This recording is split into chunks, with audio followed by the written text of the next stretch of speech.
Mainit at maalinsangan ng hapon nang tumayo si Aliana sa gilid ng maliit na hardin ng munting munisipyo kung saan magaganap ang civil wedding ng kanyang ina. Pinupunasan niya ang pawis sa noo habang pinapanood ang mga taong abalang naghahanda. Hindi niya inaasahan na ganoon kabilis. Isang buwan lang ang lumipas mula nang ipakilala ng mama niya ang lalaking nagngangalang Rodolfo o si Rudy Vergara. At ngayong araw na mismo ay ikakasal ang mga ito. Hindi pa man kumbinsido si Aliana sa ideyang may bagong ama na siya. Ngunit pinilit niyang huminga ng malalim at ngumiti habang nakaupo sa upuan. "Anak, ayusin mo naman ang buhok mo," bulong ng mama niya. Sabay kabig sa ilang hibla na humuhulagpos sa buhok ni Aliana. "Espesyal ang araw na ito ngayon. Huwag ka nang mukhang pagod." Hindi nagreklamo si Aliana. "Apo ma." Pero sa loob-loob niya, medyo mabigat ang nangyaring kasalan. Hindi niya masabi sa kanyang ina ang mga iniisip niya at mga saloobin. May kutob siyang magbabago ang lahat pagkatapos ng araw na yon. At hindi siya siguradong gusto niya ang pagbabagong yon. Maya-maya pa ay dumating si Rudy sa may pintuan. Matangkad ito, medyo maputi at naka-long sleeves. Tumitig ito kay Aliana saglit ng malamig, na para bang isa siyang bagay na sinusuri. "Magandang hapon po," bati ni Aliana, magalang ngunit hindi sigurado kung dapat bang ngumiti. Tumango lang si Rudy nang walang emosyon. Wala man lang pagbati, parang hangin lang siya. Sumunod naman kay Rudy ang dalawang batang babae na sina Crystal at Macy. Halos magkasing edad, mga 11 at 13 anyos siguro. Parehong maputi, nakapalda na may kulot-kulot sa dulo, at parehong nakakunot ang ilong habang tinitingnan si Aliana. "Ah?" sabi ni Crystal, bumulong pero sapat na para marinig niya. "Siya ba yan? Siyang anak ng mapapangasawa ni Papa?" Umismid naman si Macy. "Parang hindi siya kamukha ni Tita." Doon pa lang ay ramdam ni Aliana ang pinaghalong irap at pangungutya sa mga mata ng dalawang magkapatid. Mas matanda siya sa mga ito. 18 years old na siya, kaya hindi niya papatulan ang mga batang yon. Tumayo na lang si Aliana ng tuwid at bahagyang yumuko bilang pagbati. "Hello?" Halatang maldita sina Macy at Crystal. Tiningnan pa ang suot niya na parang nakakadiri iyon. Hindi na lang niya ginawang big deal. Alam niya na may mga ganoong bata. Tiningnan ni Aliana ang suot niya. Isang simpleng bestida yon na bulaklakin. Alam niyang yon ang pinakasosyal niyang damit, kahit medyo luma na. Wala naman siyang nakikitang mali roon. Lumapit ang kanyang mama at kumaway sa pamilya ni Rudy. "Ayan na pala kayo. Ito nga pala ang ate Aliana ninyo. Mabait yan. Sure akong magkakasundo kayo." Pero parang hindi niya kayang maging ate kina Macy at Crystal. Parang ayaw naman din sa kanya ng dalawang bata. Mukhang hindi niya makakasundo ang mga ito. Plastic pang umiti sa kanya na para bang hindi nagmaldita nang nakatalikod kanina ang kanyang nanay. Ngumiti ang mama ni Aliana na hindi namamalayan ang tensyon. "Oh, Rudy, eto si Aliana, anak ko." Tumango si Rudy. Oo, nakita ko na." "Anak?" sabi ng kanyang ina at hinawakan ang braso niya. "Simula ngayon, kompleto na tayo. May buo na tayong pamilya." Kailan niya ba hinangad ang buong pamilya? Okay na naman sa kanya ang mama niya. Nabuhay naman siya kahit ito lang ang kasama sa buhay. Gusto nito ng pamilya pero hindi niya yun makita sa mga mukha ni Rudy at ng mga anak nito. Nagsimula ang maikling seremonya. Ang officiant ang nagbasa ng ilang linya. Nagpalitan ng mga aido ang mga ito. Habang pinapanood yun ni Aliana, Hindi niya mapigilang mapaisip. Pamilya nga ba talaga ang mabubuo sa kanila? Pilit siyang ngumiti at pumalakpak. Pero yun kasi ang gusto ng mama niya. Kung saan masaya ang kanyang ina, susubukan niyang maging masaya rin sa pinili nitong buhay. Pagkatapos ng seremonya, may simpleng salo-salo sa bahay nila. Habang kumakain ang lahat, naupo si Aliana sa dulo ng mesa at nag-iisa. Hindi siya sinama sa pag-uusap. Wala rin siyang imbitasyon mula kina Crystal at Macy. Habang nilalaro niya ang tinidor, may biglang tumapik sa balikat niya. "Anak, halika dito. Usap ka naman sa mga stepsisters mo. Kilalanin mo sila." Napilitan siyang sumunod nang makaupo siya sa tabi nina Crystal at Macy. Agad siyang sinuri ng dalawa mula ulo hanggang paa. Yun na naman na para bang hindi siya mas matanda sa mga ito. "So," sabi ni Crystal, "ilang taon ka na nga ulit?" 18, sagot ni Aliana. Sagot ni Macy at napangisi. "Akala ko mas matanda kasi parang mas mukha ka pang nanay kaysa kay tita." Umigting ang panga ni Aliana. "Ano yon?" "Wala naman," sagot ni Crystal at sumubo ng pagkain. Hindi alam ni Aliana kung matatawa ba o maiinis. Hindi siya palaayos, buhaghag din ang kanyang buhok at medyo wala siyang style sa pananamit. May hulma rin ang katawan niya. Kaya kapag malaman siya, napagkakamalan siyang may anak na. Pero hindi yun dahilan para pagtawanan. Makalipas ang ilang linggo mula nang ikasal ang mama niya at si Rudy. Unti-unti nang naramdaman ni Aliana ang bigat ng bagong pamumuhay. Ibang-iba na talaga sa pakiramdam niya, lalo na at lumipat sila sa bahay ng asawa ng kanyang ina. Mas malaki yon kaysa sa dating apartment nila ng mama niya at may sarili siyang kwarto. Hindi pa man sumisikat ng husto ang araw, nagising siya sa ingay sa kusina. May nagtatawanan at may nag-uusap ng malakas. Bumangon siya at nag-ayos ng buhok saka lumabas. Pagbukas ng pinto, bumungad agad ang boses ni Crystal. "Tita, bakit ba niya ginagamit yung baso ko? Kadiri kaya?" Napahinto si Aliana sa paghakbang. May reklamo na naman yata ang anak ni Rudy tungkol sa kanya. Nang bumaba siya, nagkatinginan sila ng kanyang ina. Napailing ang mama niya na tila hindi alam kung paano aayusin ang sitwasyon. "Aliana, anak, next time, gamitin mo na lang ang lumang baso sa cabinet ha, para walang gulo." Naramdaman agad ni Aliana ang unfairness sa tono ng kanyang ina.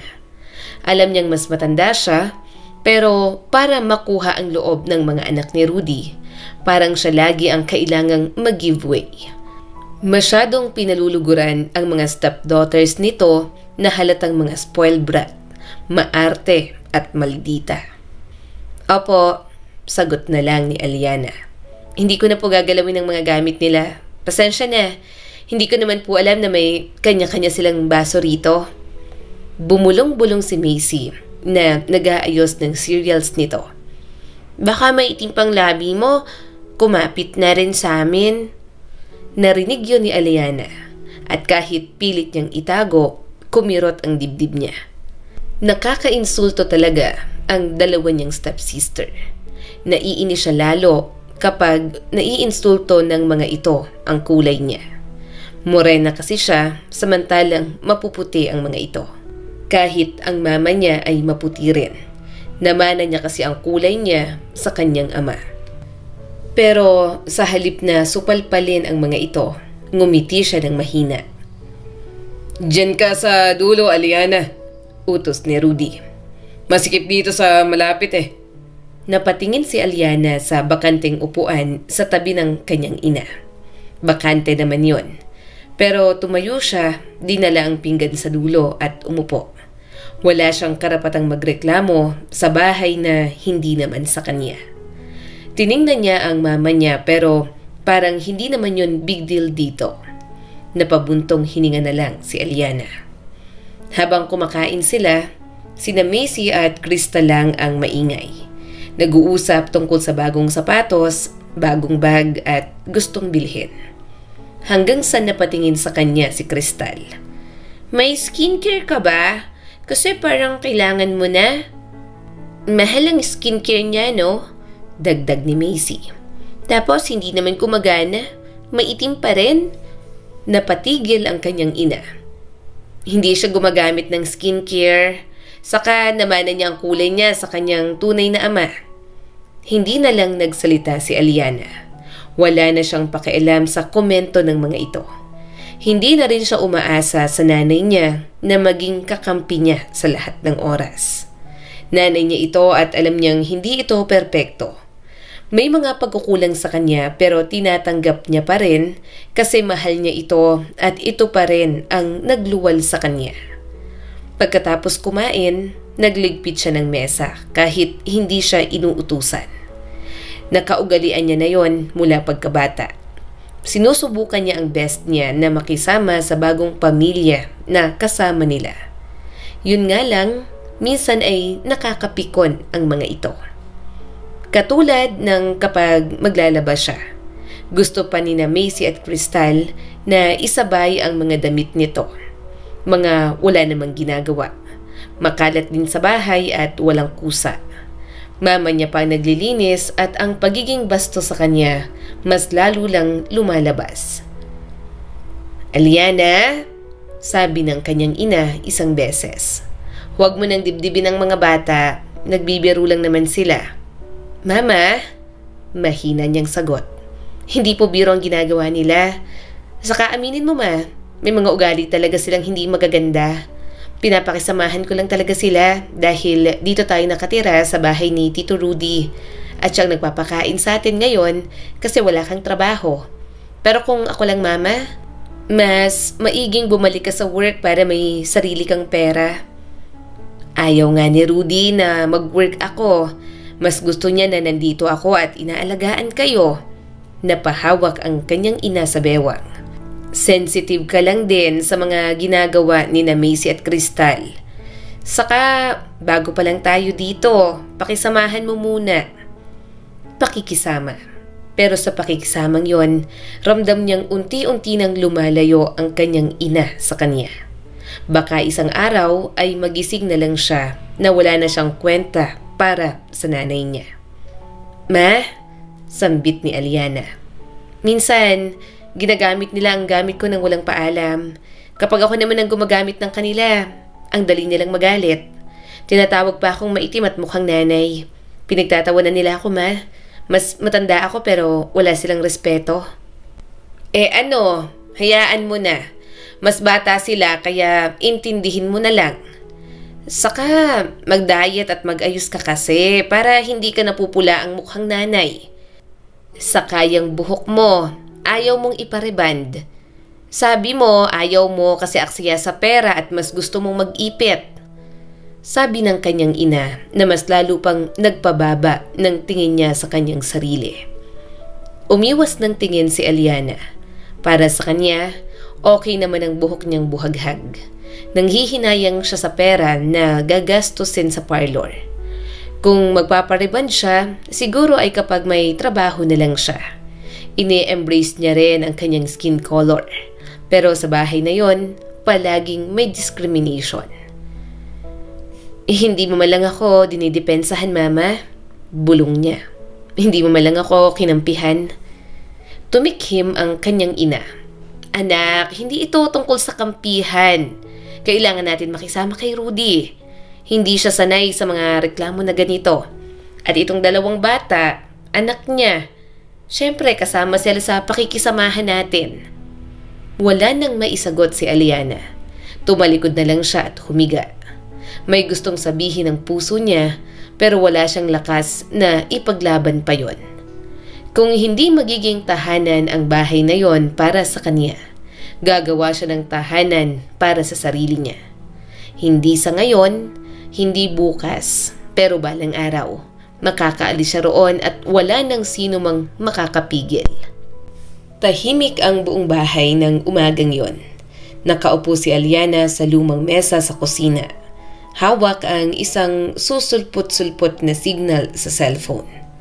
Naghahanap na kasi siya ng scholarship para makapag-college siya. Walang trabaho ang kanyang ina at hinding-hindi siya hihingi kay Rudy. Kaya kailangan niyang dumiskarte sa sarili niya. Habang nagtatype siya ng details sa application, narinig niya ang pababa na yabag ni Rudy mula sa hagdan. Mabigat at parang laging galit. Sumunod ang yabag ng magkapatid na sina Crystal at Macy. "Ma, anong ginagawa niyan?" tanong ni Macy at nakapamewang. Hindi na kumibo si Aliana. Pumasok si Rudy sa kusina na parang yon ang hari ng bahay. "Ano yan?" Malamig nitong tanong at itinuturo ang papel na nakakalat sa harap niya. Inangat ni Aliana ang tingin, sinusubukang maging mahinahon. "Forms po para sa scholarship. Nag-a-apply po ako for college." Umangat ang kilay ni Rudy. "Scholarship? Para saan pa? Hindi mo naman kailangan ng college. Marami namang trabaho kahit high school graduate ka lang. Huwag mong sabihing ako nga asahan mong magpapaaral sa'yo." Sinagot niya naman ito agad. "Hindi naman po ako umaasa sa inyo. Huwag po kayong mag-alala. Matanda na po ako at kaya ko ang sarili ko. Gusto ko pong mag-aral. Plano ko pong kumuha ng entrance exam sa State University. Alam ko pong walang trabaho si Mama. Huwag po kayong mag-alala. May hiya naman po ako. Hindi po ako aasa sa hindi ko naman magulang." "Anak," mahinang saway ng kanyang ina. Pero hindi niya na ito pinansin. Bakit hindi ang asawa nito ang sawayin? Bakit nangingialam pa sa kanyang mga desisyon? Hindi naman niya ito inuobligang pag-aralin siya. Kahit sarili niyang ina na walang trabaho, hindi niya na inuobliga na magsustento sa pagpapaaral sa kanya. Hindi niya hahayaang si Rudy ang gumastos para sa kanya. Hindi niya naman ito tatay at hindi rin kailanman naging ganoon. Pagpasok niya sa kwarto, isinara niya ng marahan ang pinto. Kwarto niya lang ang lugar na may kaunting kapayapaan. Pero nangangarap talaga siya na balang araw ay makakabukod na siya. Huminga siya ng malalim, inilabas ang envelope na naglalaman ng mga naipon niyang maliit na pera galing sa mga sideline niya. 3,000 lang yun, pero para sa kanya, napakalaki na nun. Yun kasi ang mga ginagamit niyang panggastos sa mga pag-aasikaso sa scholarship application. Kinuha niya ang lumang laptop na halos mabali na ang hinge. Nag-search siya sa review materials for college entrance exam. Doon na lang siya magpo-focus kaysa isipin ng stepfather na halata namang ayaw sa kanya at ang mga maldita niyang stepsisters. Kinabukasan, maaga siyang umalis ng bahay. Bit-bit ang plastic envelope ng requirements. Hindi na siya nagpaalam. Sanay na rin naman siyang walang pumapansin. Pumunta siya sa universidad na gusto niyang pasukan. Habang nakapila roon, medyo nakaramdam siya ng gutom. Yun nga lang, hindi niya alam kung paanong aalis sa pila.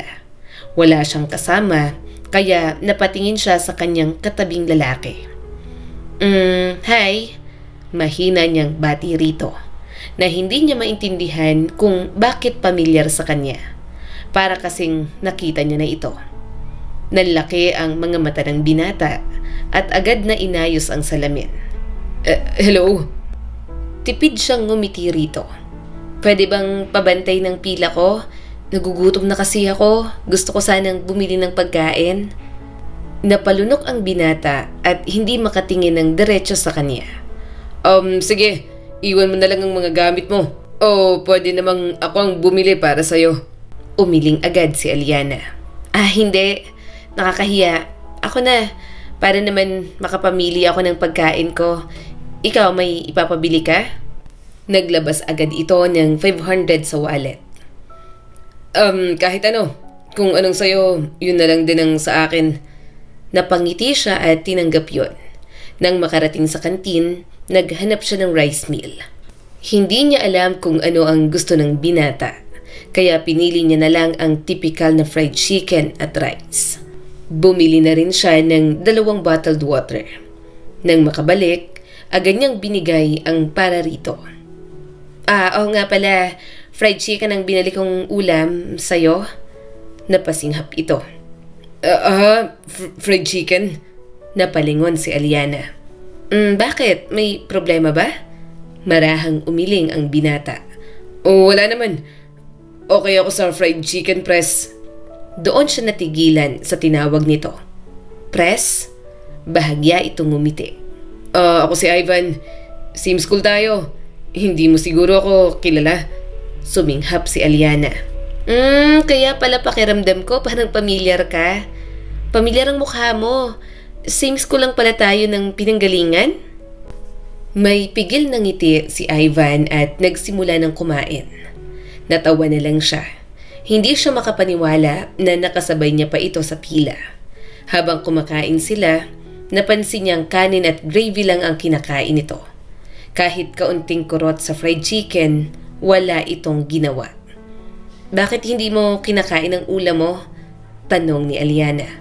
Nagtsatsaga ka lang sa gravy? Napalunok si Ivan at tumingin sa kanya. Allergic ako sa chicken.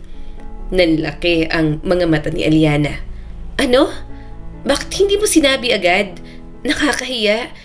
Eto palit na lang tayo. Burger steak tong sa akin. Bayaran na lang kita kasi mas mahal ang chicken eh. Dapat sinabi mo. Nakakahiya, Aliana. Malumanay na saad ni Ivan. Nagpasabay ako sa'yo. Hindi ko rin nasabi na allergic ako sa chicken. Huwag mo nang bayaran. Napabuntong hininga siya. Akin na yung chicken mo. Burger steak na sa'yo. Sa araw na yon, naging buddy niya si Ivan sa pag-a-apply ng scholarship at pag-e-enroll. Sabay na rin silang kumuha ng entrance exam. Magkaiba sila ng gustong kunin na kurso, pero pakiramdam niya kung makakapasok siya roon, magiging kaibigan niya ito. Pagkatapos ng araw, umuwi na silang pareho. Hinatid pa siya nito hanggang sa bahay. At labis niyang na-appreciate iyon. Gabi na rin kasi at medyo nakakatakot ng umuwi. Sa mga lumipas na araw, naghihintay lang siya ng paglabas ng results ng mga scholarship kung saan siya nag-apply. Halos nanginginig ang daliri niya habang naglo-load ang page. Mabagal ang internet, mabagal ang oras. Pakiramdam niya ay mabagal din ang mundo. Hanggang biglang lumabas ang nakasulat. At nakita niya ang listahan kung nasaan ang pangalan niya. May nag-send na rin sa kanya ng email. Congratulations! You passed the entrance examination. Natulala siya at napangiti. Natawa at napaiyak. Thank you, Lord! Gusto niyang tumakbo palabas at sumigaw. Pero alam niyang walang makikinig. Kaya tinakpan niya ang bibig habang umiiyak sa unan. Hindi niya alam kung paano niya babayaran ang tuition. Wala siyang alam paano magiging estudyante ng walang tulong. Pero may isang bagay siyang siguradong sigurado. Yon ang simula ng buhay na pinangarap niya. Mag-aaral po ako, Mama, sabi ni Aliana sa kanyang ina. Natigilan ito sa paghuhugas. Anak, hindi na kita kayang pag-aralin sa college mo. Mama, hindi naman po kita inuobliga. Ipinapaalam ko lang po. Mag-aaral po ako kasi nakapasa po ako sa scholarship. May kasama pong allowance yun.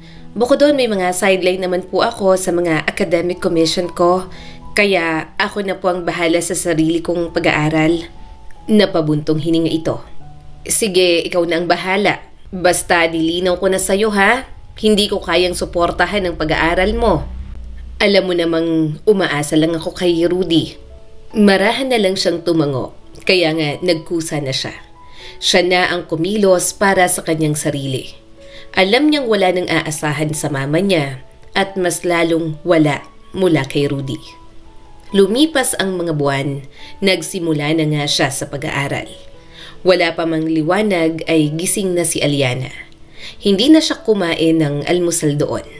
Ewan niya ba? Hindi niya lang feel kumain ng pagkain sa bahay. Lalo na kapag galing sa asawa ng kanyang mama. Parang ang kahit pagtira niya roon, sinusumbat na. Pagkain pa kayang kakainin niya? Kaya kapag may extra siyang pera, sa labas na lang talaga siya kumakain. Hindi rin siya umuuwi agad. Mas madalas siyang magpagabi at sa labas mag-aral. Para kapag pupunta sa bahay, tutulog na lang siya. Naiinis din kasi siya sa magkapatid na sina Macy at Crystal. Punuan ang bus, kumapit siya sa handrail habang pinagpapawisan ng palad. Ang bintana ay puno ng hamog pero kita niya ang araw na tila hindi rin excited magsimula. Habang nagbabasa ng lecture notes, ramdam niya ang sakit ng katawan dahil sa kulang na tulog. Bukod kasi sa trabaho niya sa printing shop na taga-sort ng papers ay nagle-layout ng IDs at nag-aabot ng resibo na gumagawa pa siya ng academic commission. Isinasabay niya rin ang pag-aaral. As in, kahit isang minuto ay wala siyang sinasayang. Kumukuha siya ng pagkakataon para makapag-aral. Pagdating niya sa universidad, huminga siya ng malalim. Medyo pangmayaman rin kasi talaga ang school na yon. Pero swerte siya kasi nakakuha siya ng scholarship at allowance. Nakapasa kaya si Ivan dito? Mahina niyang tanong sa sarili. Sana nakapasa siya. Pero iniisip niyang kung hindi ito nakapasa, baka nasa ibang school na ito. Napagkwentuhan kasi nila na katulad niya ay marami rin itong school na sinubukan. Pagpasok pa lang niya sa room, nginitian siya agad ni Bea, ang una niyang naging kaibigan. Eliana, good morning! Late ka? Tanong ni Bea habang inaayos ang mga notes. Hindi naman, sakto lang. Umupo siya sa tabi nito. Nag-duty kasi ako kagabi sa printing shop hanggang 11 p.m. Napataas ang kilay ni Bea. Ha? Hala girl, kailangan mo pa ba talagang magtrabaho ng ganyan kadami? Humugot ng mahabang hininga si Eliana. Kailangan kahit naman scholarship at allowance ko, kailangan ko pa rin ng pera para sa panggastos ko. Lahat ako ang sasagot sa pag-aaral ko. Tumango si Bea at may lungkot sa mata. Ang galing mo, Eliana. Hindi ko kayang ginagawa mo. Ngumiti siya rito. Wala akong choice. Hindi rin naman kasi ako kayang suportahan ni Mama sa pag-aaral. Yung sa bahay, stepfather ko ang may trabaho at hindi naman kami close nun. Parang ang wala siyang pakialam sa akin. Pero sa totoo lang, may choice naman si Eliana. Pwede niyang maging choice ang sumuko na lang o tumigil. Pero hindi niya gagawin yon dahil walang mangyayari sa kanyang buhay kapag ginawa niya yon. Pagkalabas ng campus, halos tumakbo siya papunta sa jeep. Kailangan niyang makarating sa printing shop kung saan siya nagpa-part-time. Pagkadating niya, sinalubong siya ni Ate Lorna. Oh, Eliana, late ka ng 5 minutes ha? Pasensya na po ate, galing school, sagot ni Eliana at agad na nag-asikaso ng mga nagpapaprint. Ay nako, ewan ko ba sa'yo? Paano ba nagagawa yan? Kung ako yan, matagal nang sumuko, sabi ni Ate Lorna habang nililinis ang counter. Napangiti si Eliana. Kailangan po Masipag ka. Sayang ka kung hindi ka makakapagtapos, sabi pa nito. At doon, sa simpleng salita, ramdam niya na mas may pamilya siya sa workplace, sa school, kaysa sa mismong bahay na tinutuluyan niya. Kahit nakakapagod, inayos niya pa rin ang kanyang trabaho. Nang makauwi, pagod na siya. Nakatulog pa nga siya sa jeep. Pero sa halip na makapagpahinga, yung dalawang malditang stepsister niya pa ang sumalubong sa kanya. Ayan na siya. Late ka na namang umuwi. Siguro nagpa-party ka, no? Sabi ni Crystal at nakataas ang paa sa sofa. Napairap siya. Ayaw niya na lang magkomento. Nagmamadali na lang siyang umakyat at mabilis na pumunta sa kwarto. Pagpasok niya, isinandal niya ang likod sa pinto.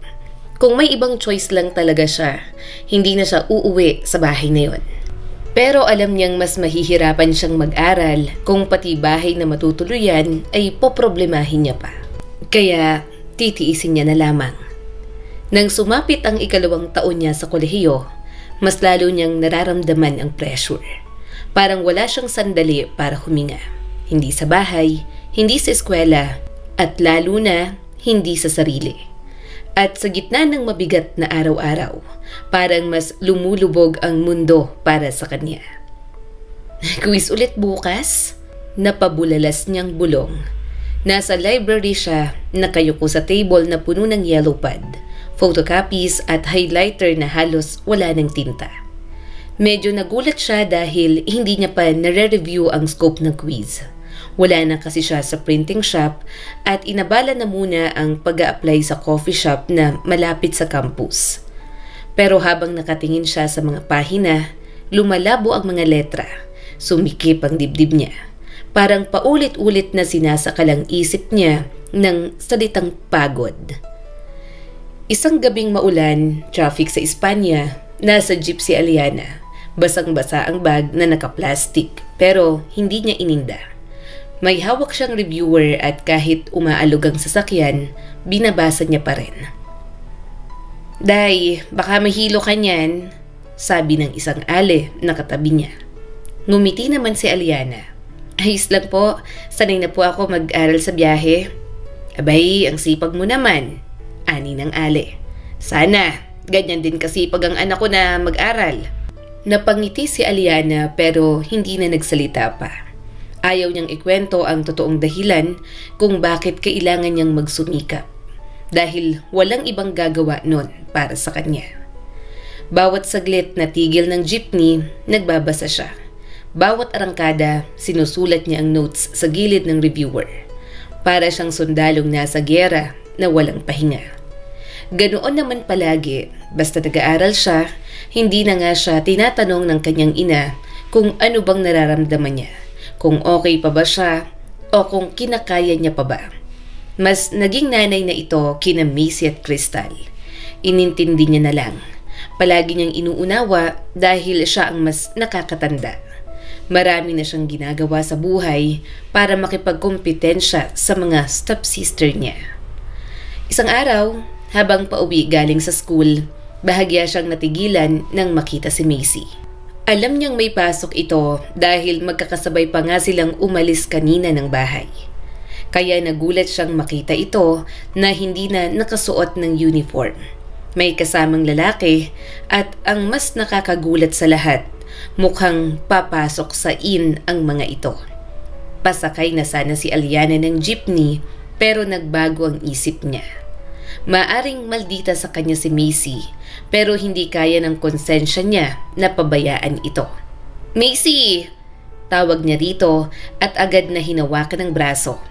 "Anong ginagawa mo rito? Sa inn? Papasok ka sa inn?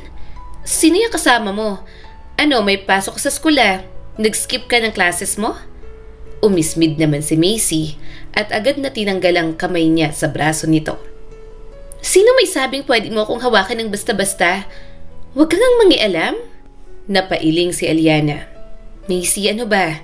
Umayos ka nga. Sino tong lalaking to? Boyfriend mo?" Sinamaan siya ng tingin ni Macy. "Pakialam mo ba? Umalis ka nga rito. Wala kang pake. Hindi naman talaga kita kapatid."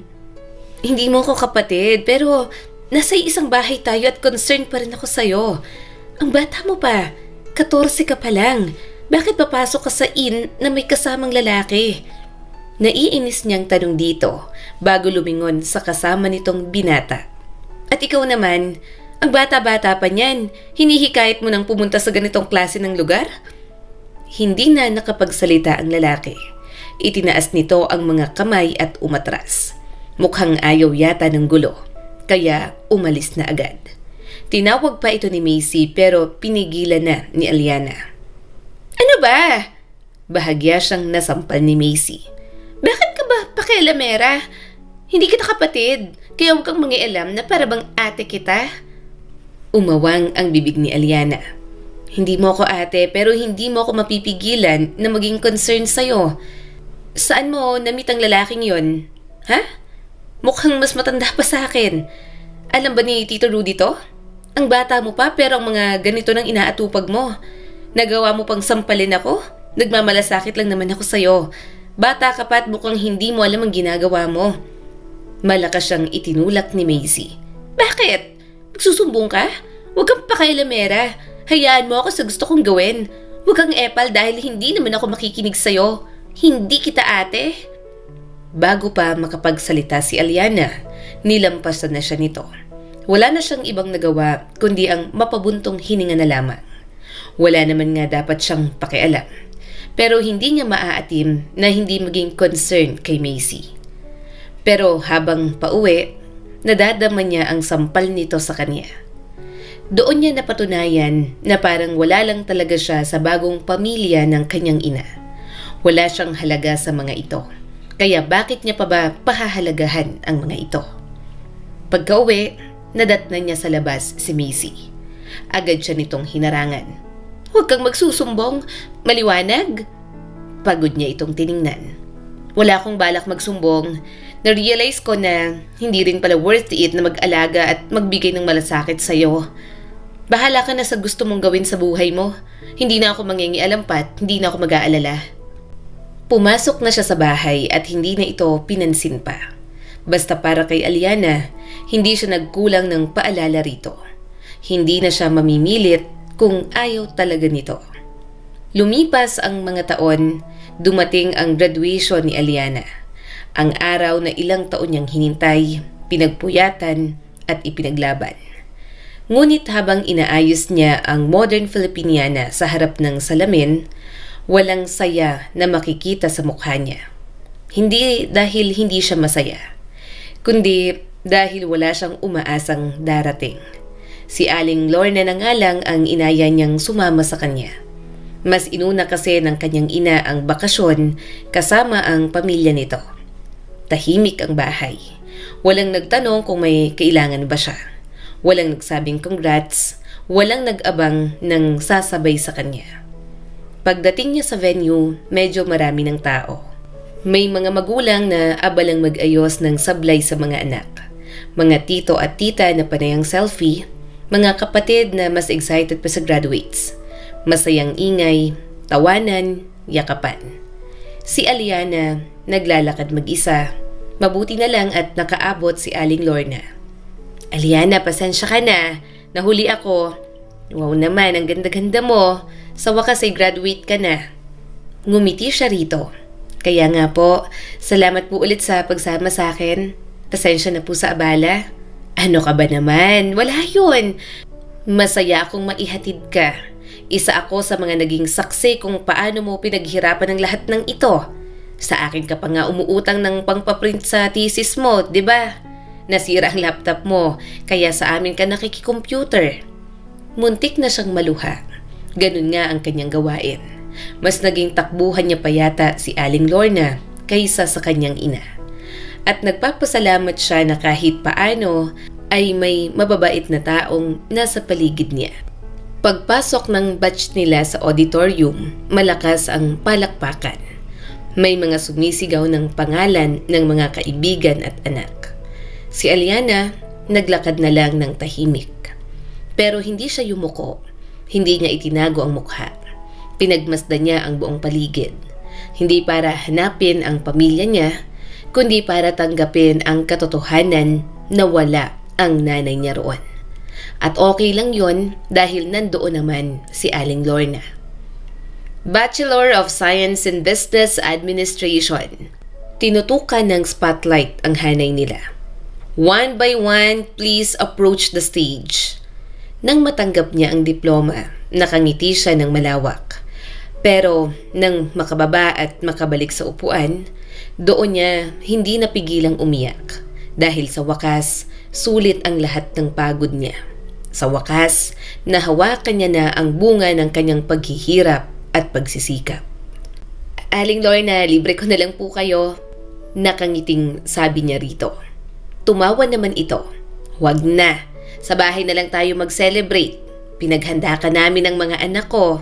Nag-order kami ng mga bilao. Nanlaki ang mga mata ni Aliana. Ano po? Nakakahiya po, Aling Lorna. Asus, batang ito. Nahiya ka pa. Halika na, i-celebrate na natin yung graduation mo. May magandang bagay na nangyari sa buhay mo pagkatapos ng lahat ng mga pinagdaanan mo. Kaya kahit papaano'y sineselebrate yan. Hindi na niya napigilan umiyak sa harap nito. Masayang-masaya ang kanyang puso na may nakaka-appreciate sa kanya ng ganoon. May saysay ang tagumpay kapag nagkaroon ng recognition mula sa ibang tao. Nang makalabas ng venue, nagulat siya nang nakita si Ivan.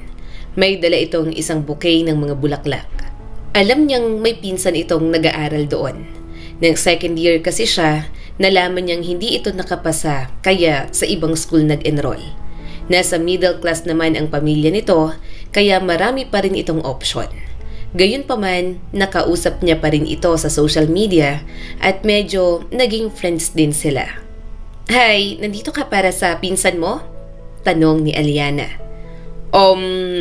Napakagatlabi si Ivan at nanginginig ang mga kamay. "Congratulations!" Napangiti si Aliana. "Salamat. Sige, alis na ako." Pasakay na sila sa bus ni Aling Lorna nang biglang humabol sa kanya si Ivan. Nasa may pinto na siya at nagmamadali na ang lahat. Doon pa talaga nag-timing ang binata. Nasa loob na si Aling Lorna at nakakahiya kung hindi pa siya umakyat. Aalis din ang bus dahil hindi naman pwedeng magtagal doon. "Ha? Ano yun? Bilis, aalis na kami. Sa chat mo na lang sabihin kung may sasabihin ka." Saad ni Aliana at agad nang umakyat sa bus.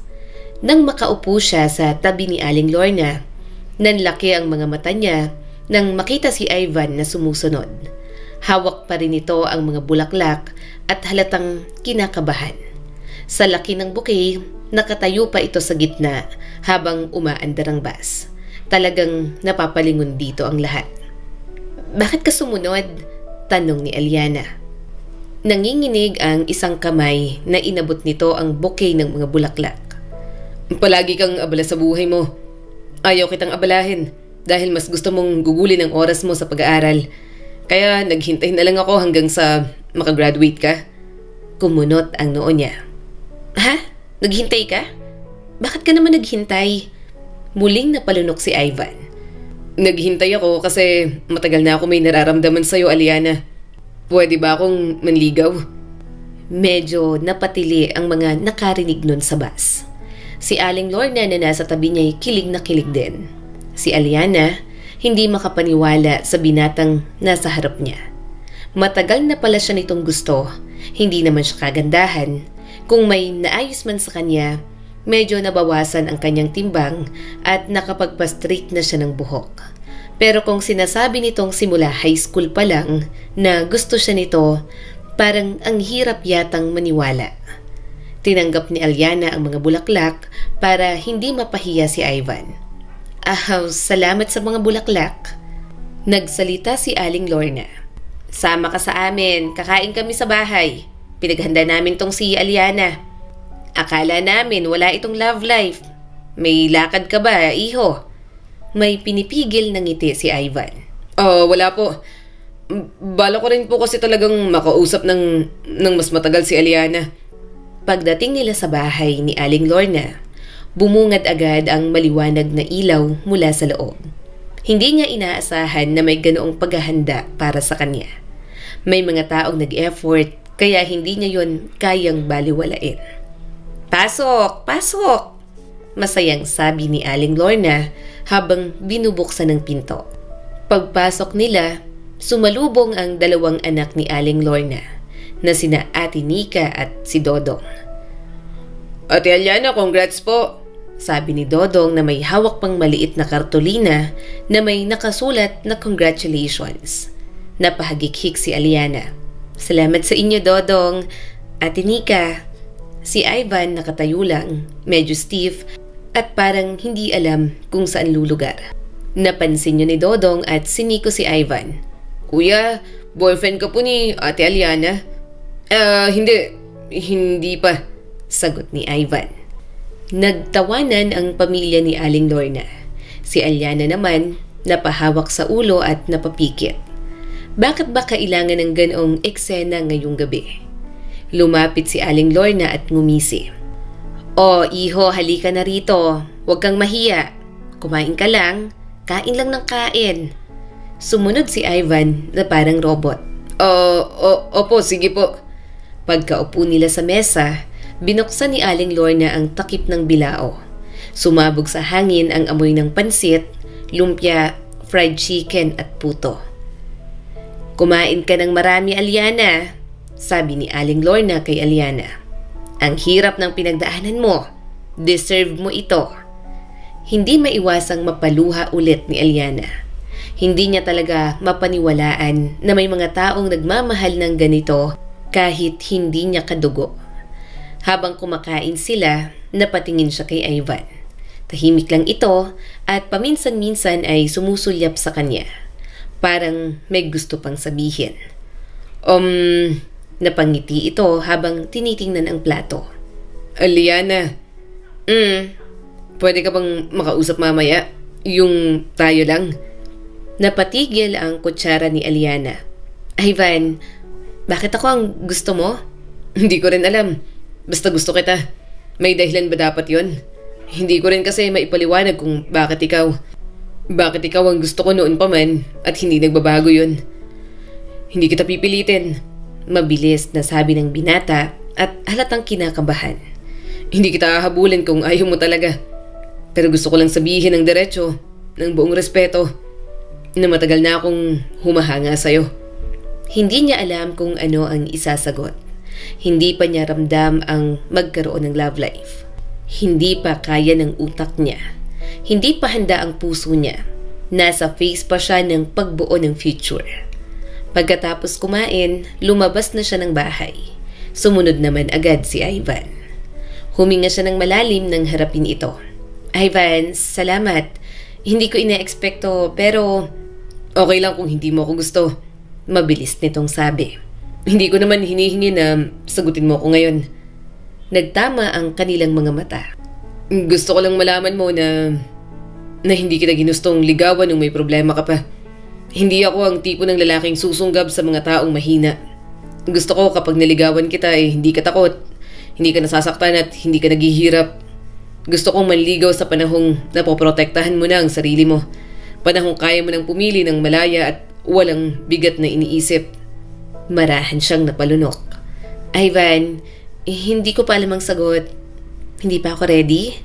Ngumiti ang binata. "Hindi kita minamadali. Hindi naman ako mawawala. Kaya ko maghintay, Aliana. Kaya ko pa." Umihip ang hangin sa pagitan nila. Mataman niya itong tiningnan. Masaya siyang may taong nakakakita ng kanyang halaga. "Salamat," tanging sabi ni Aliana.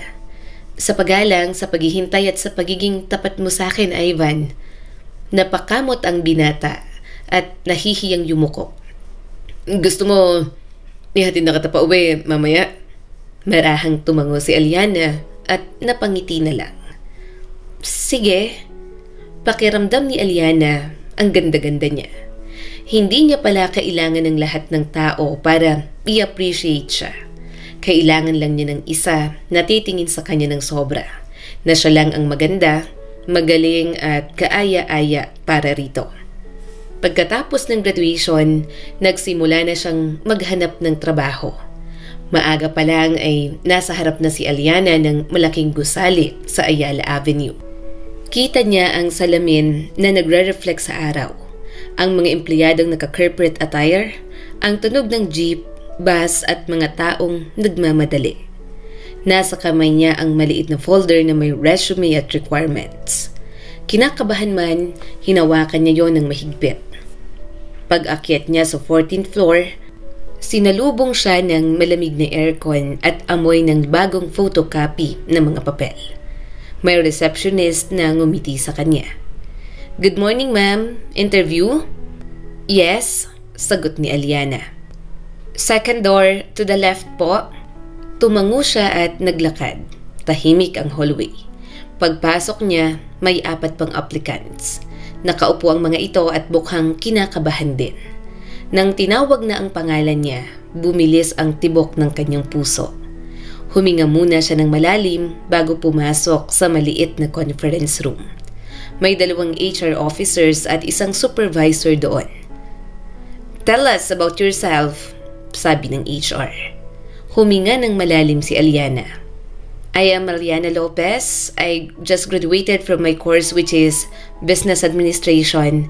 I work part-time during college, mostly clerical jobs. I'm proficient in MS Office and I'm a quick learner. Nagtaas ng kilay ang supervisor.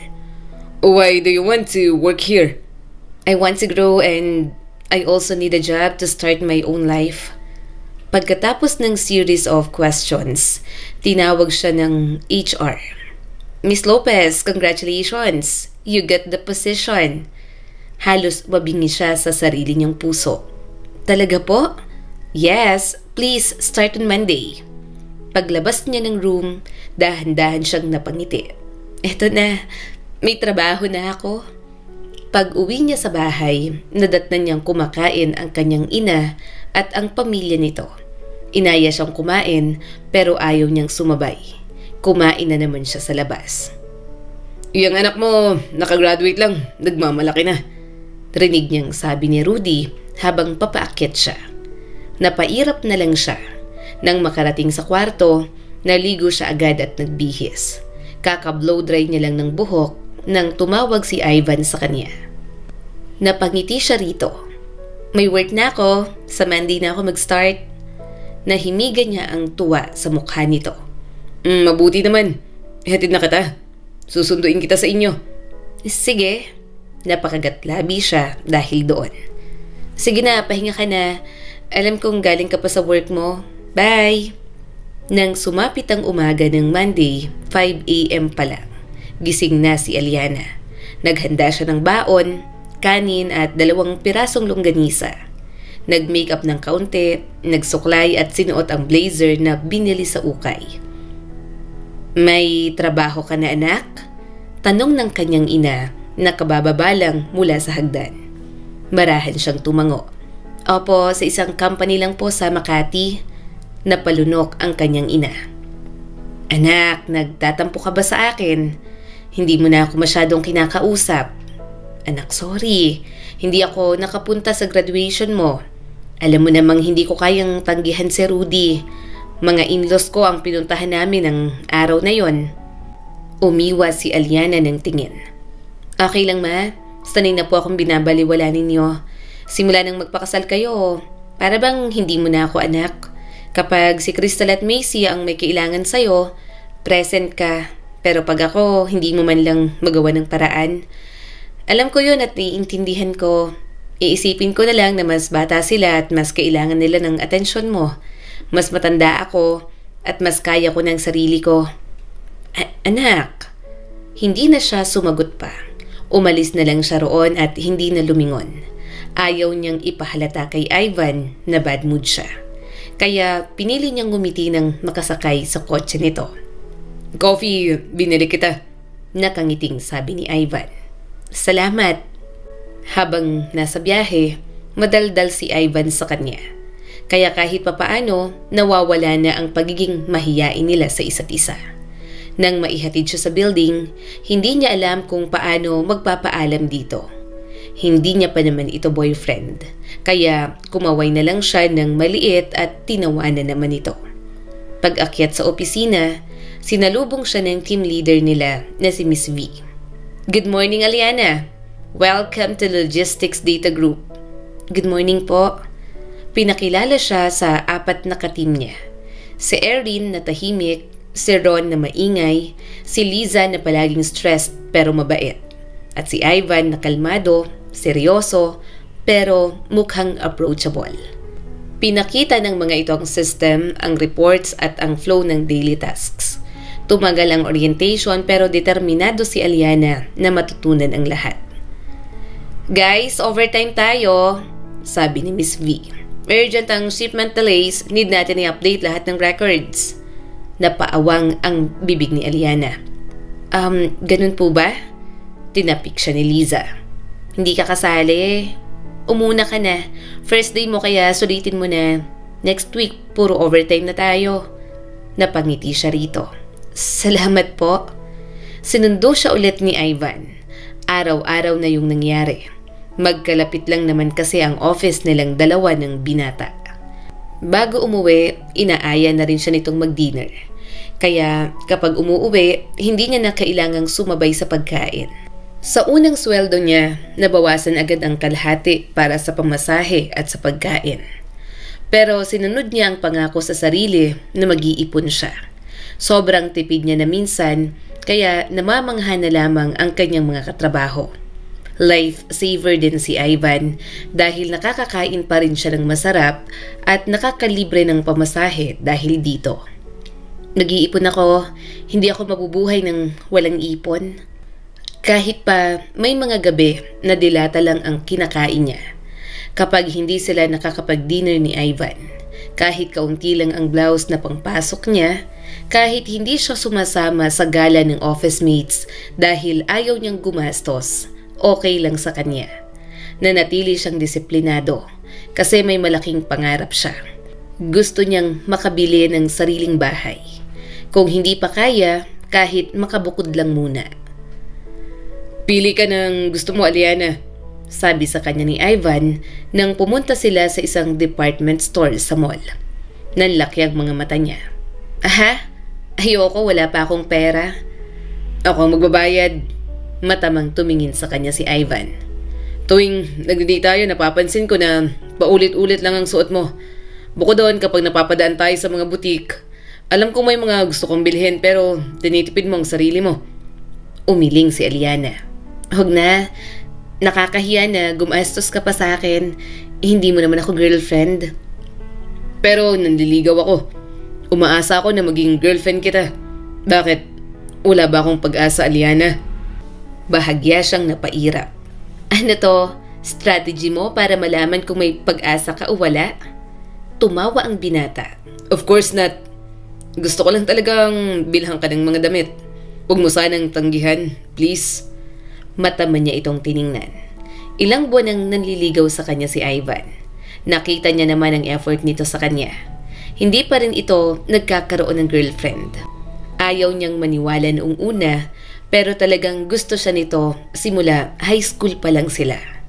Wala siyang choice kundi mamili ng mga damit. Hindi sa pagiging oportunista pero napansin niya talagang mas love language ni Ivan ang pagbibigay sa kanya ng mga regalo. Nang magsusukat na siya, nakaabang lang sa labas si Ivan. Umupo ito sa couch habang tinitingala siya. Magsusukat na muna ako. Wait ka lang dyan, love. Mahina niyang sabi. Nanlaki ang mga mata ni Ivan at agad napaayos ng upo. Love? Oo, love. Mabilis niya itong hinalikan sa mga labi bago pumunta sa fitting room. Natatawa siyang isinara ang pinto at nagsukat na ng mga damit. Noong nakaraang linggo niya pa talaga balak na sagutin si Ivan. Hindi niya lang talaga alam kung paano sisimulan. Nang makalabas si Aliana, nakaabang agad si Ivan. Malalim ang titig nito at parang may pinipigil ng ngiti. Ano yun? Tumaas ang mga kilay ni Aliana. Ha? Ano yun? Okay na, tapos na ako magsukat. Bayaran mo na to. Barahang hinawakan ng binata ang braso niya at isinandal siya sa haligi ng fitting room. Sinasagot mo na ako. Boyfriend mo na ako. Hindi naman ako humahalik ng hindi ko boyfriend, Ivan. Sagot niya na rito. Gustong magseryoso ng binata pero hindi na nito napigilan ang ngiti. Hinawakan ni Ivan ang kamay niya at dinala sa dibdib nito. Ang lakas ng tibok. Ano bang ginawa mo sa akin? Gusto lang ba talaga to? Sa tagal kitang minamata. Parang mahal na yata talaga kita, Aliana.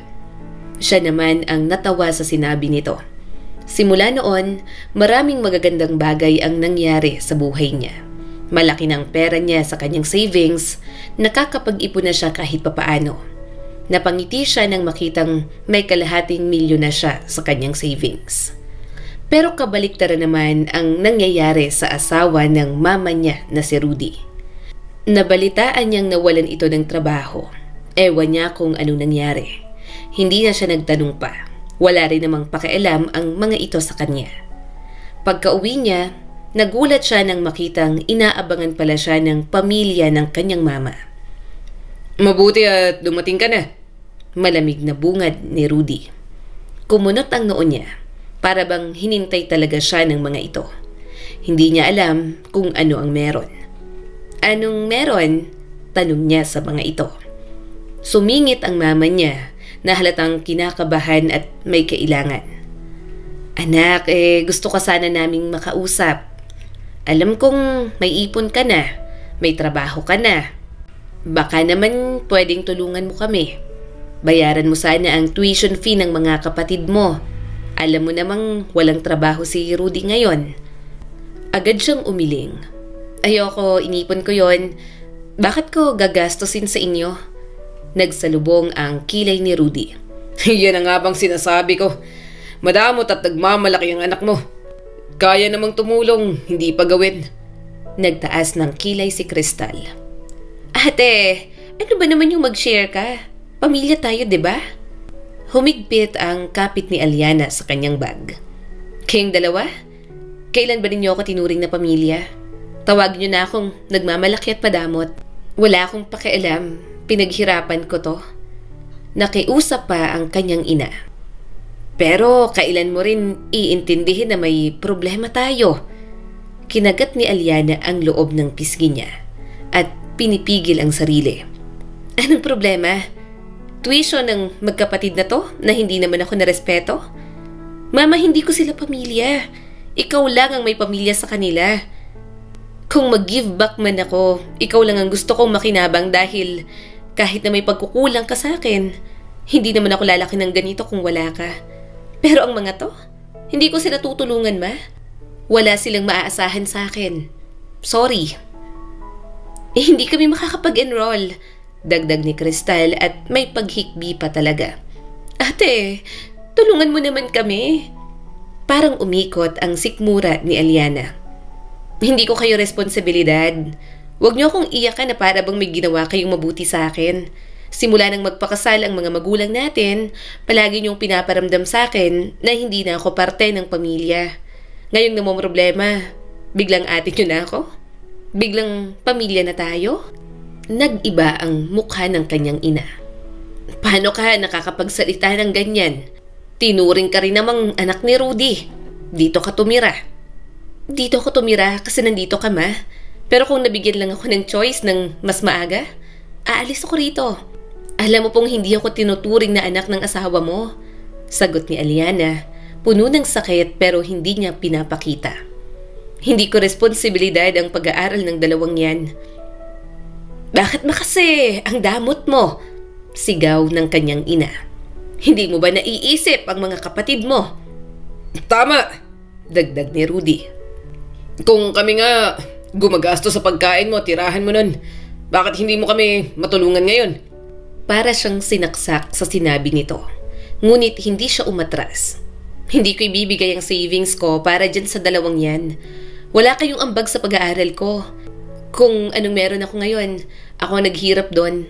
Kaya ako dapat ang may desisyon. Hindi ko ibibigay ang pera ko. Umusok na ang ilong ni Rudy. Lumayas ka rito sa bahay ko. Napakadamot mo.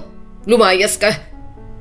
Hindi mo na kailangan sabihin dahil kating-kati na akong umalis dito sa pamamahay ninyo. Nagmamadali siyang pumunta sa kanyang silid. Hindi na niya narinig ang bawat sigaw, bawat mura, bawat pangungutya. Para bang lumalabo ang lahat habang pinipilit niyang isuksok ang mga damit niya. Pagbaba niya mula sa kwarto, halos yakapin niya ang bag niya roon. Ayan, umalis ka!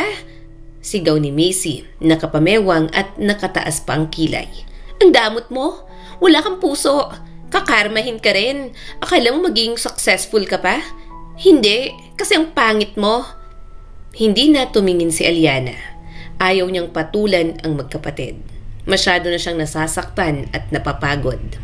Mama, mahina niyang sabi habang papunta sa pinto. Alis na ako, hindi ko na kaya. Nagkaroon ka lang ng ibang pamilya. Nakalimutan mo ng anak mo ko. Sumugod ang mama niya habang nanginginig ang boses. Aliana, huwag ka na kasing sumagot. Huwag kang umalis. Itigil mo na tong drama na to. Magbigay ka na lang kasi. Pamilya tayo. Para sa future nila yon. Huminto si Aliana sa paglalakad. Huminga siya ng malalim. Ma, future nila yon, hindi sa akin. Bakit? Nang sinabi ko ba sa'yo ang gusto kong future, nakinig ka ba? Nagkaroon ka ba ng pakialam? Hindi naman, di ba, ma? Ang kapal ng mukha mo! Singit ni Rudy. Nakatira ka rito. Pero kala mo kung sino ka. Dapat lang na tumulong ka. Napapikit si Aliana. Ilang taon niyang tiniis ang lahat. Hindi lang ang pangiinsulto, kundi ang presensya ng mga ito araw-araw na dumudurog ng halaga niya sa sarili. Dahan-dahan, walang panghihinayang na binubuksan niya ang pinto. Umalis ka nga. Sige. Sigaw ni Rudy. Huwag ka nang bumalik. Magpakasaya ka sa kawalan mo. Naglakad si Aliana palabas. Hindi man lang lumingon dahil kung lilingon siya, alam niyang masasaktan lang siyang muli at ayaw niya nang hayaan yon. Pagkalabas ni Aliana, halos manghina ang tuhod niya. Malamig ang hangin pero mainit ang pisngi niya. Hindi niya alam kung dahil sa iyak o dahil sa galit. Okay ka lang, Aliana, kaya mo to. Bulong niya sa sarili habang naglalakad papunta sa sakayan.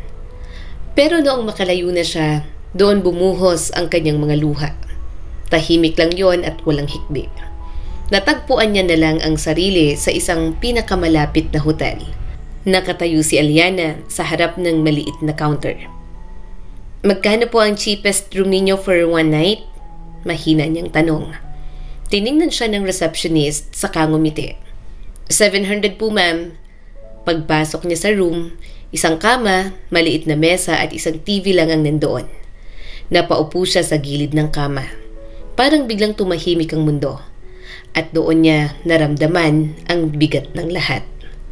Nagring ang kanyang cellphone. Tumatawag sa kanya si Ivan, kaya agad niyang sinagot. Hello, love? Aliana.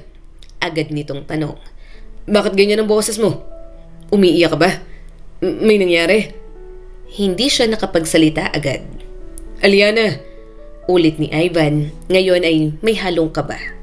Dahan-dahan siyang huminga. Ivan, umalis na ako sa bahay.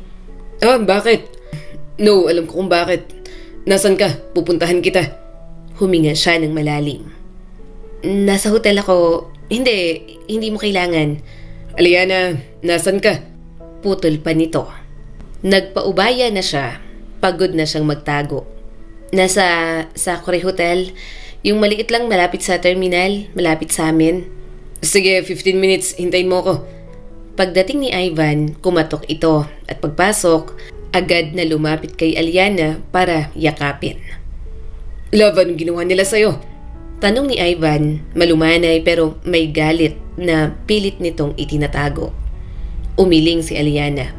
Gusto nilang gamitin ang savings ko. Gusto nilang kunin para sa mga anak ng stepfather ko, Ivan. Hindi ko binigay. Sumigaw sila, sinabihan nila akong madamot at walang puso. Umupo si Ivan sa tabi niya. Hindi mo kasalanan yon. Hindi ikaw ang masama. Hindi ko na kaya, Ivan. Hindi ko na kaya. Napalugmok siya sa balikat nito. Hinawakan siya ni Ivan. Makinig ka, may extra room ako sa kondo. Safe doon, tahimik. Pwede ka tumira doon habang nag-aayos ka ng plano mo. Napatingin si Aliana at nagulat. Ivan, hindi naman tayo mag-asawa. Baka isipin ng ibang tao. Ano ngayon? Ikaw ang iniisip ko at hindi naman sila. Girlfriend kita. Sagot nito ng diretso sa kanya. At hindi kita hahawakan. Hindi kita pipilitin sa kahit ano. Alam kong hindi ka pa ready. May sariling lockang room. Wala akong gagawin na ikakasira ng tiwala mo. Gusto ko lang na may matirhan ka. Tumulo ang luha ni Aliana. Ivan, salamat. Pero gusto kong tumayo sa sarili kong mga paa. Magsisimula ako ulit. Kaya ko to. Sandaling natahimik si Ivan. Halatang ayaw pumayag pero tinanggap pa rin ang desisyon niya. Okay, pero Aliana, kahit piliin mo mag-isa, hindi ibig sabihin na mag-isa ka talaga. Tatawag ka sa akin kapag kailangan mo. Kapag gusto mo lang na may makausap, kahit anong oras. Napangiti si Aliana ng bahagya. Oo, pangako. Tumayo si Ivan at inayos ang suot nitong jacket. Bibili ako ng pagkain. Dito muna ako hanggang makatulog ka. Hindi kita iiwan ngayong gabi. Ivan, inayos ng binata ang kanyang buhok. Huwag mo na akong pigilan. Nagpapaka-boyfriend ako rito. Hayaan mo na akong maging maasikaso para sa babaeng mahal ko. Namula si Aliana pero nakahinga siya ng mas maluwag. Salamat, Ivan. Salamat talaga.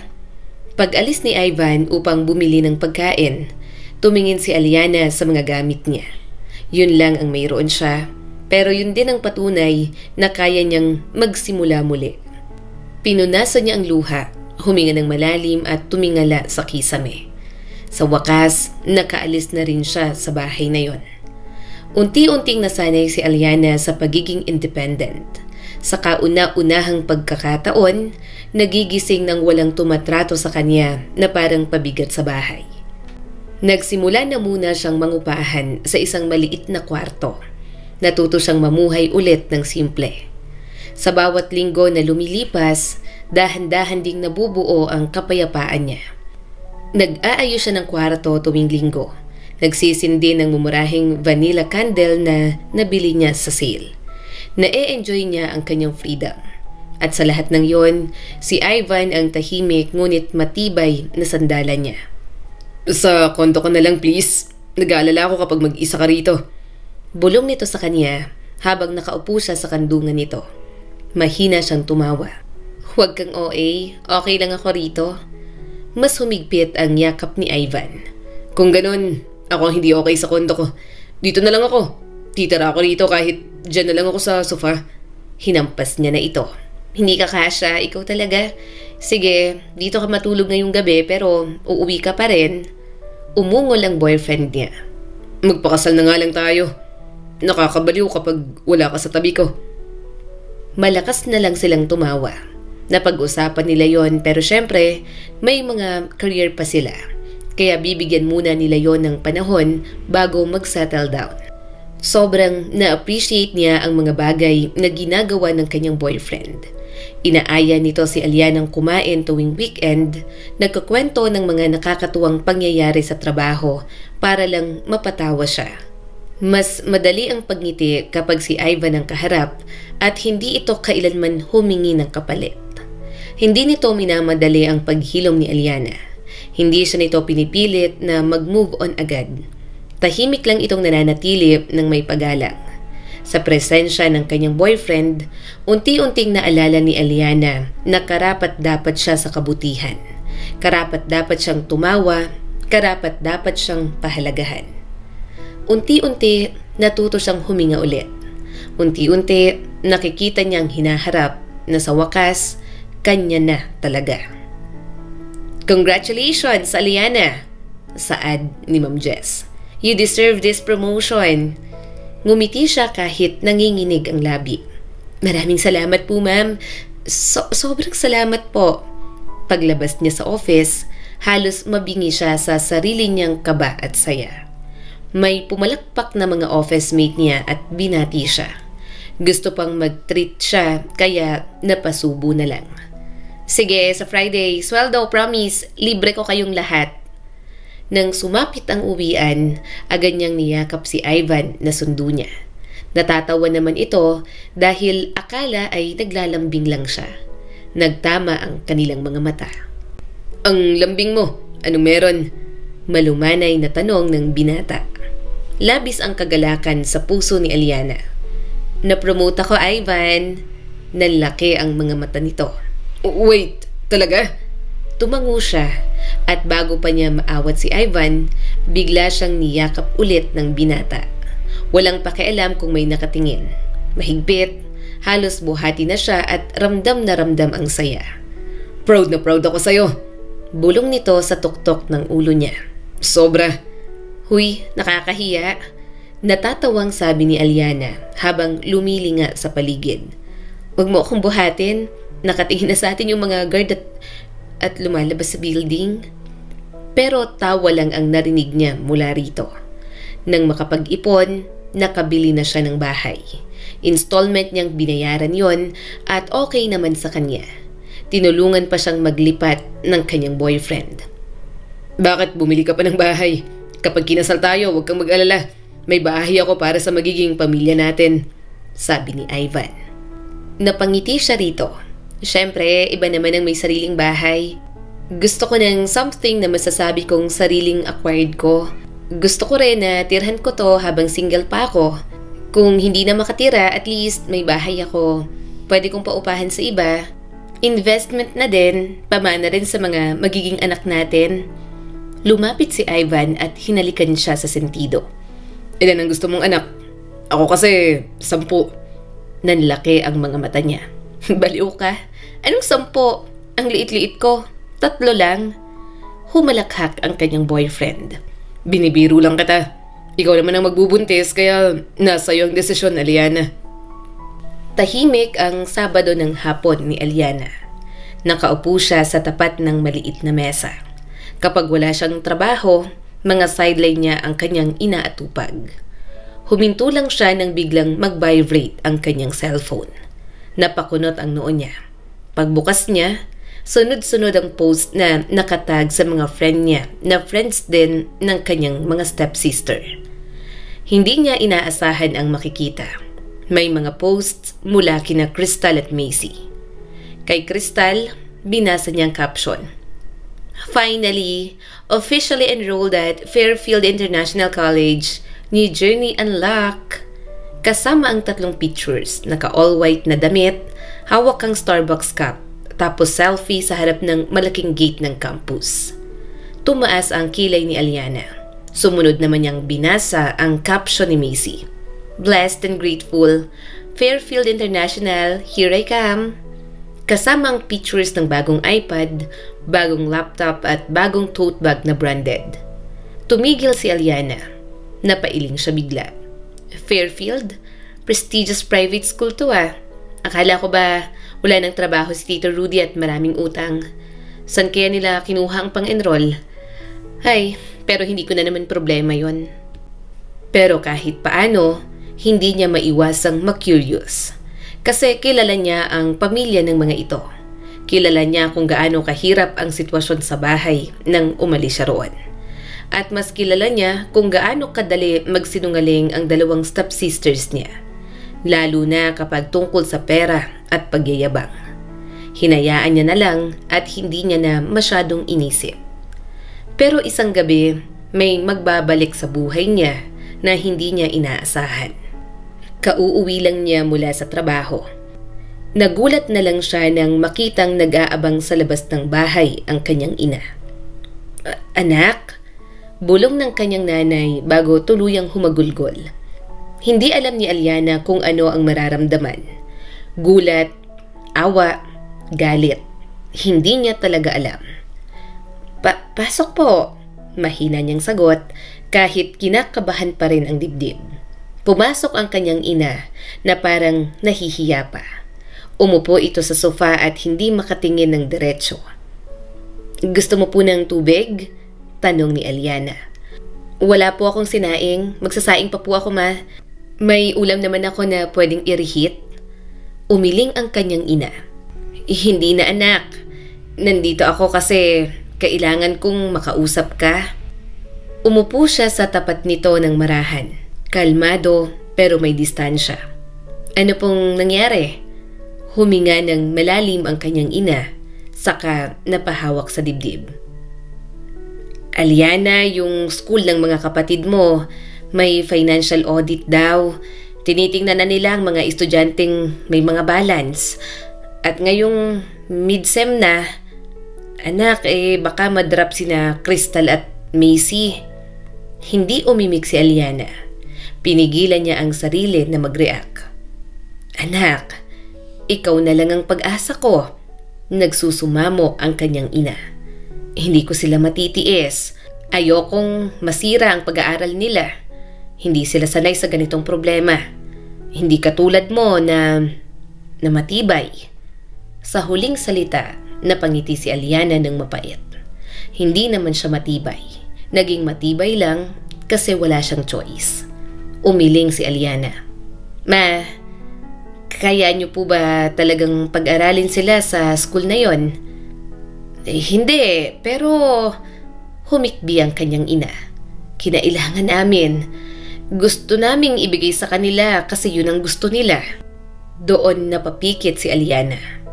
At ako dati, hindi ba may mga bagay na ginusto rin naman ako nun? Hindi ba ako nasaktan?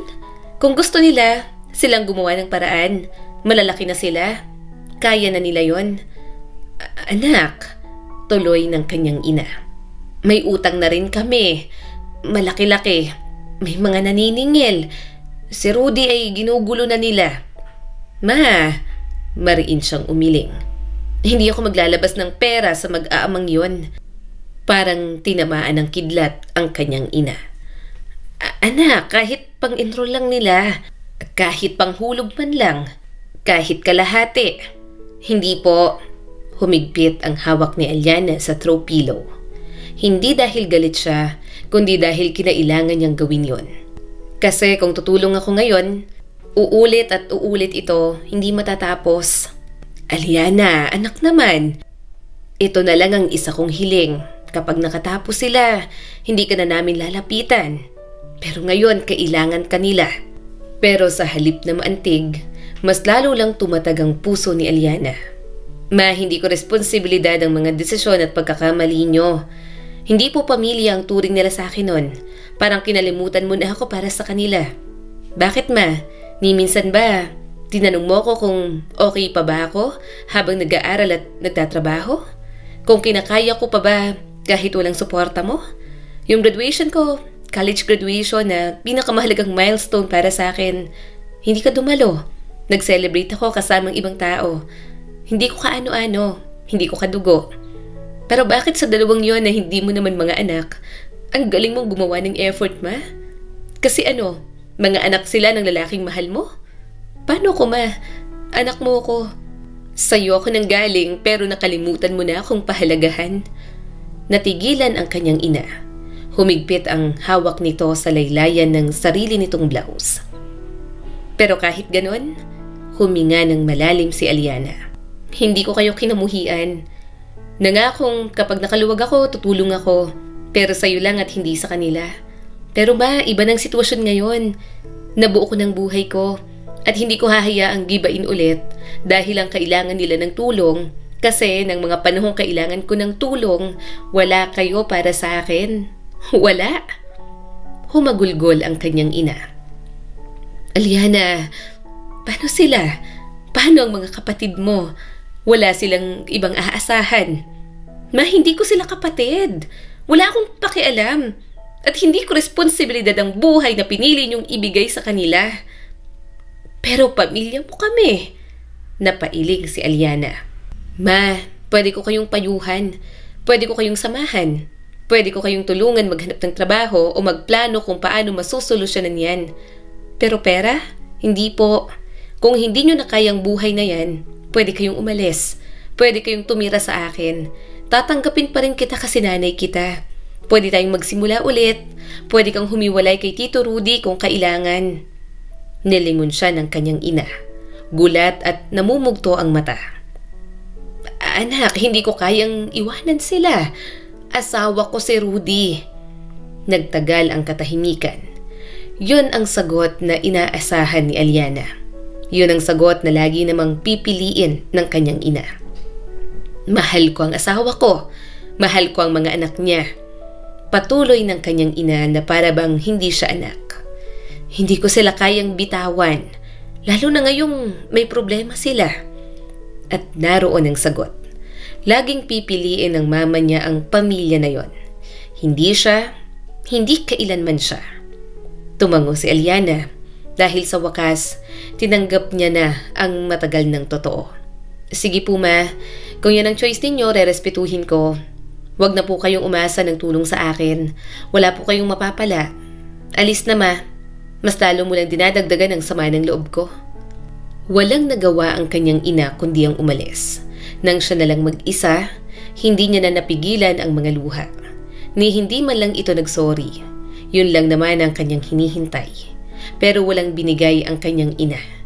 Iniisip niyang paano kung wala siyang pera, wala siyang narating sa buhay. Duda siyang balikan pa nito o hanapin pa ng sariling ina. Isang gabi, bumisita ang kanyang boyfriend. Napakunot ang noo niya.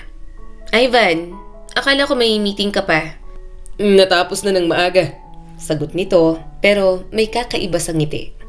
Gusto sana kitang sorpresahin. Napahalakhak si Eliana. Grabe ka. Kinabahan tuloy ako. Ano yung dala mo? Cake? Napalunok ito. Aliana. Bakit ganyan ka? Naiilang ako. Ani Aliana habang naglalakad papalapit. Tumaas ang mga kilay niya nang bigla siyang hawakan ni Ivan sa magkabilang kamay. Yon ang hawak na puno ng panginginig. Aliana, mahal na mahal kita. Napangiti naman siya. Alam ko at mahal din kita. Nakakagulat ka. Pumunta ka rito para sabihin yan? Umiling si Ivan. Nanlaki na lang ang kanyang mga mata nang lumuhod ang binata. Doon na halos sumabog ang puso niya. Ivan, halos hindi makahinga si Aliana. Kinuha nito mula sa bulsa ang maliit na itim na box. Sorry kung biglaan pero hindi talaga ako makatulog pagkatapos kong makuha itong singsing. Will you marry me? Tumulo ang luha ni Aliana bago pa siya nakasagot. Oo naman Ivan, may usapan na tayong ikakasal. Hindi ko inaasahang magpo-propose ka pa talaga ng ganito. Tumayo si Ivan, mabilis siyang niyakap, mahigpit at parang ayaw ng pakawalan. Thank you. Thank you. Huwag mo akong pasalamatan. Mahal kita. Minahal mo ako nung panahon na hindi pa ako naniniwala na may magmamahal sa akin. Simula ng araw na yon, mas naging sigurado siya sa future kasama si Ivan. Mas naging planado sila pareho sa mga bagay na gusto nila. Isang gabi, tumawag ang kanyang fiancé. Bigla itong nag-aya na mag-dinner sila sa labas. Kaya yon at nag-asikaso na siya. Habang nagpapalit ng blouse si Aliana, nakatitig pa rin siya sa singsing. Magpapakasal ako. Magkakaroon ako ng pamilya, ng tahanan na hindi ko kailangan hingin o pagtiisan. Pagkalabas niya sa pinto, bit-bit ang bag. Wala pa ron si Ivan kaya tinawagan niya na. Kailangan ko muna ilak, sabi ni Aliana. Baka may makapasok. Sige love, malapit na rin ako sa tapat ng bahay mo. Ngiting-ngiti si Aliana habang nilalak ang pinto. Pagkatapos, tumayo siya sa gilid ng driveway ng bahay. Malamig ang simoy ng hangin, walang masyadong tao. Ilang streetlights na lang ang nagbibigay liwanag. Nang makita niyang lumiko ang sasakyan nito sa kanto ay agad siyang kumaway. Pero biglang may dumaan na isang itim na kotse. Sobrang bilis mula sa kanyang likuran. At sa isang iglap, malakas na humampas ang katawan niya roon. Aliana! Sigaw yon ni Ivan. Pero huli na. Tumilapon ang katawan niya, tumama ang ulo niya sa sementadong kalsada. Ang bag niya ay lumipad, gumulong ang cellphone niya. Ang singsing sa daliri niya na nabahira ng dugo ay kumikislap sa ilaw ng poste. Hindi man lang huminto ang itim na kotse. Humagibis na palayo at parang walang pakialam sa kanya. Ivan, mahinang bulong ni Aliana. Pero hindi niya alam kung lumabas ba yon mula sa bibig niya o iniisip lang niya. Tumakbo si Ivan na parang mababaliw. Aliana! Aliana, no! Wag! Diyos ko! Lumuhod ito agad sa tabi niya. Hinawakan ang mukha niya na duguan ng gilid. Love! Love, tingnan mo ko! Please! Tingnan mo ko, please! Ivan! Bulong niya rito. Masakit. Walang awat ang pagtulo ng mga luha ni Ivan. Nandito ako, hindi kita iiwan. Huwag mong ipikit ang mga mata mo. Love, please. Napapikit si Aliana. Wag! Sigaw ni Ivan, halos pumutok ang ugat sa leeg. Huwag kang pipikit. Mahal kita, naririnig mo? Aliana! Humigpit ang hawak nito sa katawan ni Aliana. Ambulance! Tulungan niyo kami, tumawag kayo ng tulong. Lumapit na ang ilang kapitbahay niya at may tumawag na ng ambulansya. Pero parang lahat ng ingay ay lumalayo kay Aliana. Nauupos ang pandinig niya, nauupos ang liwanag, pero ramdam niya ang isang huling bagay, ang kamay ni Ivan sa kamay niya. Nanginginig ang kanyang mapapangasawa. Hindi, huwag mo kong iwan, hindi ka mawawala sa akin. Lalaban ka, naririnig mo? Lalaban ka. Napangiti si Aliana, pero unti-unting bumigay ang katawan niya. Aliana! Sigaw yun ni Ivan na tumagos hanggang sa pinakamadalim na bahagi ng gabi.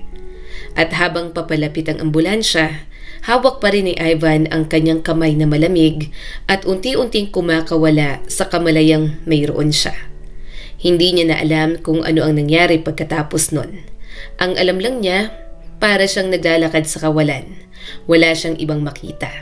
Hindi niya alam kung saan siya pupunta. Pero may mga naririnig siyang boses. Boses ni Ivan at boses ng kanyang ina. At nang magising si Aliana, para siyang uhaw na uhaw. Aliana! Sunod-sunod na tumulo ang mga luha ni Ivan. Doc! Doc, gising na siya! Hindi niya lubos maintindihan ang nangyayari. Hindi siya makapagsalita. Doon niya na-realize na may mga tubong nakadikit sa kanya. Napapikit siya habang inaasikaso ng mga nurse at doktor. Nang ilipat na siya sa mas maayos na room, parang bangag pa ang pakiramdam niya. Maraming masakit sa katawan ni Aliana. Gayunpaman, kahit nahihirapan, hindi siya iniwan ni Ivan. Palagi itong nakatingin sa kanya at hindi mawala ang pag-aalala sa mga mata.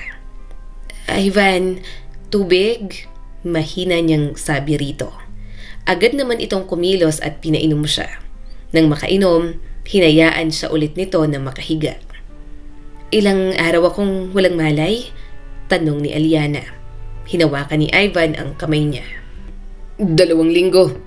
Hinaplos niya ang eyebags nito. Nagpapahinga ka ba? Magpahinga ka na. Nag-alala ka siguro ng sobra. Tumulo na naman ang mga luha nito. Paano hindi ako mag-aalala? Mahal kita, Aliana. Kapag nawala ka, hindi ko alam ang gagawin ko. Baka sumunod agad ako sa'yo. Shh! Huminga siya ng malalim.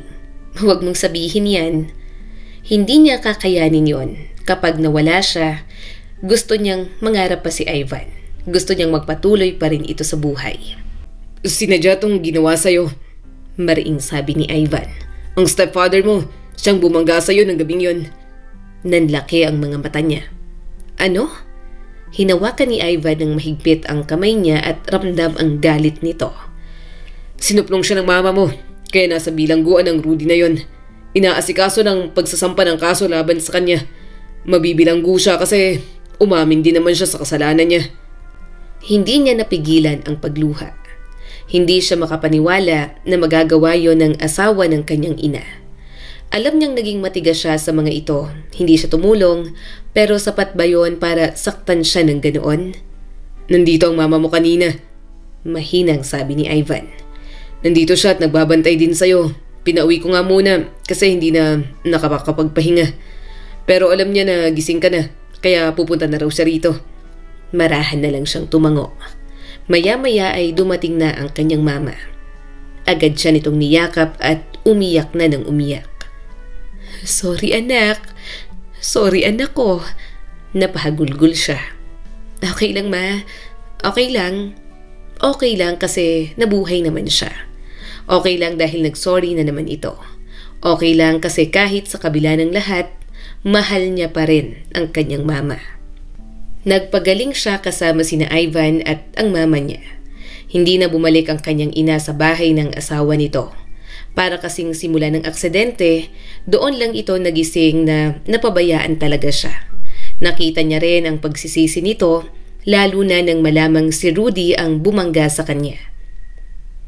Ano na po palang nangyari kina Macy at Crystal? Tanong ni Aliana. Napabuntong hininga ang kanyang ina. Nasa lola nila. Hindi ko na rin kasi talaga kayang harapin pagkatapos ng mga ginawa ko para sa kanila. Tapos nagawan ka pa ng masama ni Rudy. At least doon sa lola nila kahit papaano madidisiplina sila. Mahigpit yon kaya sana maging okay ang buhay nila ron. Marahan na lang siyang tumango. Alam niyang matigas ang ulo ni na Macy at Crystal. Sana nga magkaroon ng realization ng mga ito sa mga bagay-bagay na nangyayari sa buhay ng mga ito. Makalipas ng ilang buwang recovery, natuloy na ang kasal nilang dalawa ni Ivan.